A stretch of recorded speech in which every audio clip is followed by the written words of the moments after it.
jury trials are disappearing. And this happened to be one of the most costly revelations I have ever made in my entire life. As you may recall, I basically have a 3-step process when it comes to deciding where I'm going to watch a trial. The first criteria is that it's in a city I've never been to. The second criteria is that there's some kind of musical performance happening.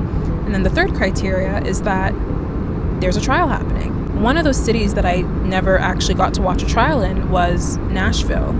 I flew to Nashville to watch a trial. This was supposed to be my second trial.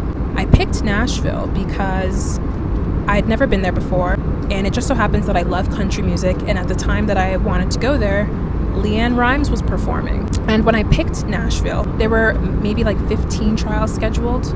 By the time that I arrived, do you know how many trials were left? None. And I was like, I'm so sorry. What do you mean there's no jury trial? Your online schedule said like 3 weeks ago that you had jury trials. And they're like, oh, well, we don't have any happening today. And I'm like, well, what about tomorrow? And they're like, none. And I'm like, what about the day after? They're like, none. And I'm like, I literally only have 4 days in Nashville. I literally flew from Toronto to Nashville. Where's the trial? Obviously, like, I went there with the intent of watching a trial, and then that never happened. And that made me nervous because I didn't know that there could ever be a scenario in which I fly to a city, spend all this money just for there to not be a trial. And so I went back to the drawing board. I went back to a map of the United States, and I strategically tried to pick a state. And so I picked Utah. The day that I bought my ticket, there were 22 trials scheduled. By the time I landed in Utah, do you know how many trials were left? None. Zero.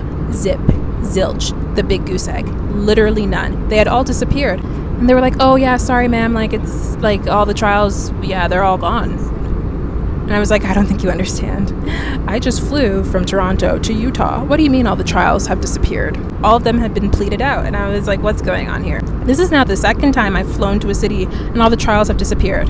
After all that's been said and done, I realize it's because people are being coerced by the state into taking plea deals. In hindsight, I had actually seen this happen in real time through that attempted murder case that I watched in Philadelphia. Right before the trial started, and the prosecutor was like, Your Honor, the Commonwealth has offered the defendant a plea deal of 8 years, but since the defendant has rejected this plea deal, we will be seeking 25 to 40 years should he be found guilty. And I was like, what? All of that to say, I just couldn't believe that there was a world we lived in which someone could be coerced potentially into taking a plea deal on the premise that if they exercise their right to a fair trial and lose, that they will arbitrarily be given 3 times the length of sentence.